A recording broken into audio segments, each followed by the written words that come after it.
Well friends, now let's deal with the next example, which is example number 4 of illustration.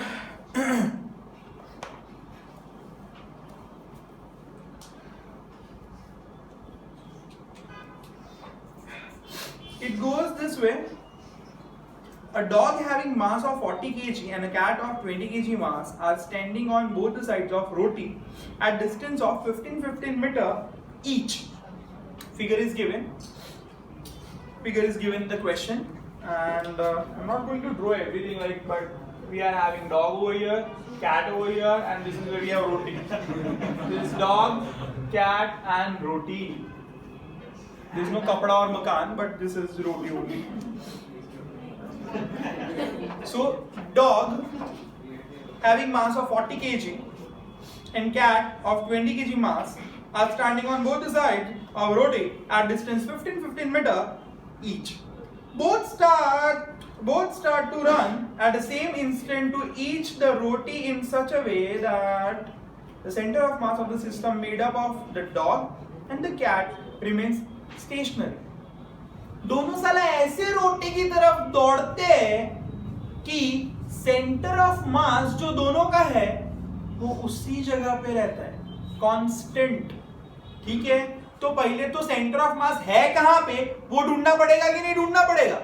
तो कुत्ता dog यहां पे है और वो बिलाड़ी कैट वहां पे है. बराबर, fine. So we can say that center of mass xcm which is equal to, और वो कांस्टेंट रहता है, वो दोनों ऐसे दौड़ रहे हैं कि वो सेंटर ऑफ मास कांस्टेंट रहता है. ठीक है, fine. So we can say that xcm is equal to m1 x1 plus m2 x2 divided by m0. तो which is equal to m1 कितना है 40 kg है ना, कुत्ता कितने का है 40 किलो का है, x1 minus 15, डॉग इस साइड है ना तो minus 15 हो गया, प्लस m2 कितना है 20 और ये कितना plus 15 divided by m1 plus m2 मतलब 60. कितना हो गया ये 600 प्लस 300 डिवाइडेड बाय 60 कितना हुआ -5 मीटर पे उसका है. और मतलब सेंटर ऑफ मास कांस्टेंट है, -5 in any case centre of mass constant. समझ पड़ा कि नहीं समझ पड़ा? क्लियर हुआ कि नहीं हुआ? Now the question is this way. In the table, the position of the dog at different instants is represented with respect to origin lying at the roti. हाँ, ओके. origin को कहाँ कंसीडर किया है? रोटी पे कंसीडर किया है.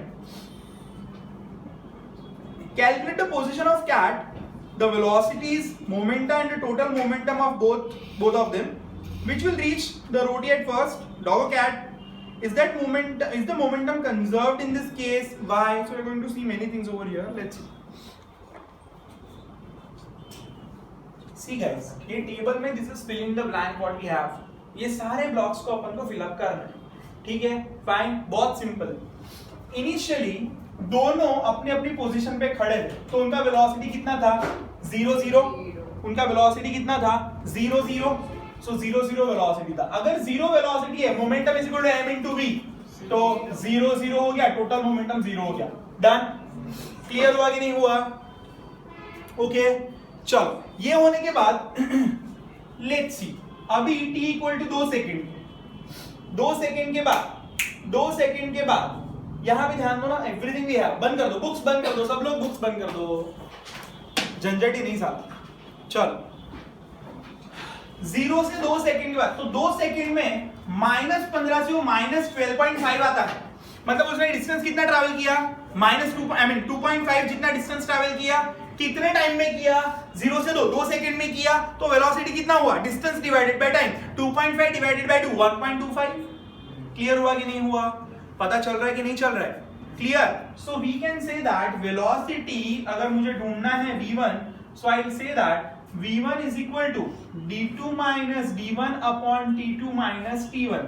So d2 next वाला distance कौन सा है -12.5 माइनस d1 कितना है -15 divided by t2 minus t1 कितना हो रहा है t2 minus t1 2 minus 0 it is equal to 2 so it is 1.25 metre per second so v1 I have got 1.25 metre per second clear हुआ कि नहीं हुआ डन ओके ये होने के बाद अब ये ढूंढना है कि इसका पोजीशन कहां होगा जिससे सेंटर ऑफ मास यहां पे हो तो again formula remains the same xcm is equal to m1 x1 plus m2 x2 upon m1 plus m2 find xcm कहां पे है -5 तो -5 is given to me is equal to m1 x1 मतलब कुत्ता कहां है एक तो 40 का है कहां पे है 12.5 पे 12.5 प्लस बिल्ली 20 की है और कहां पे है वो ढूंढना है तो उसको मैं x2 बोल देता हूं जो मेरे को ढूंढना है ऑलवेज मुझे यही ढूंढना है समझ पड़ा always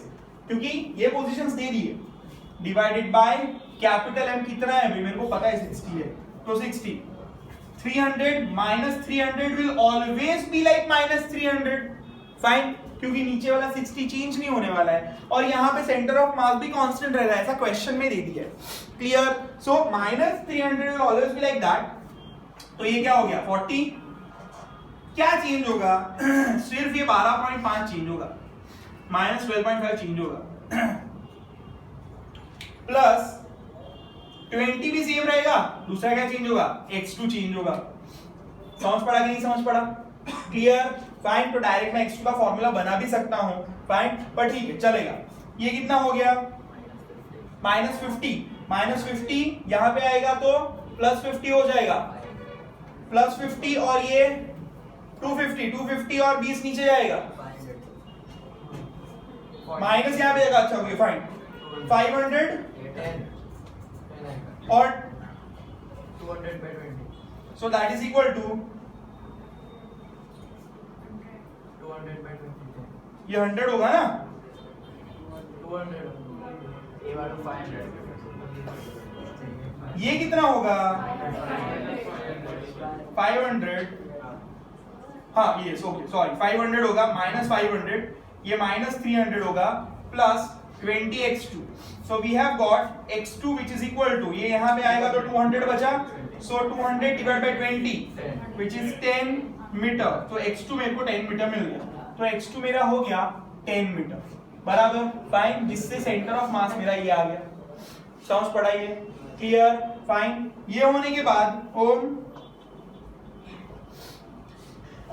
x2 we have got अब मुझे v2 कैलकुलेट करना है v2 कैसे कैलकुलेट करेंगे 15 से 10 हो गया कितने सेकंड में 2 सेकंड में हो गया ना 2 सेकंड में उसका डिस्टेंस 15 से 10 हो गया कि नहीं हो गया क्लियर हुआ so we can say that v2 which is equal to d2 minus d1 upon t2 minus t1 तो कैट के लिए we can say that d2 कितना है 10 d1 कितना है 15 डिवाइडेड बाय t2 कितना है 2 minus 0 so this is 2.5 minus 2.5 meter per second so this comes out to be minus 2.5 meter per second so this is minus 2.5 clear हुआ अच्छा अब m1 पता है 40 मल्टीप्लाइड बाय 1.25 कितना हो गया 500 हो गया हाँ 50 हो गया सॉरी 1.25 50 हो गया 50 हो गया तो मोमेंटम 50 किलोग्राम मीटर पर सेकेंड पता चला ना m1 into v1 करना है m2 into v2 करेंगे तो m2 is 20 so it is -50 तो एडिशन कितना हो गया 0 मोमेंटम कंजर्व हो रहा है चल यहां पे देखते हैं -10 हुआ तो यहां से यहां तक 2 सेकंड का डिफरेंस कितना हुआ वापस 2.5 जितना चेंज हुआ तो अगेन उसका वेलोसिटी 2.5 2 में चेंज हो रहा है तो 1.25 मीटर पर सेकंड ही रहेगा 1.25 मीटर पर सेकंड अच्छा इसमें अब क्या हो गया 12.5 की जगह कितना आ गया मेरा -10 आ गया पता चला यहाँ पे 12.5 की जगह क्या आ जाएगा अभी -10 समझ पड़ा otherwise -5 is equal to in this case also center of mass remains the same so -5 is equal to m1 x1 plus m2 x2 divided by total mass clear हो रहा है x1 कितना हो गया तेरा -10 x2 मेरे को ढूंढना है आएगा कि नहीं आएगा क्लियर फाइन ओके जो भी हो so you have to fill it up fine अभी ये दोनों अभी कभी आपको करना है स्टार्ट चलो यस हाँ करते हैं, डाउट है कोई? ओके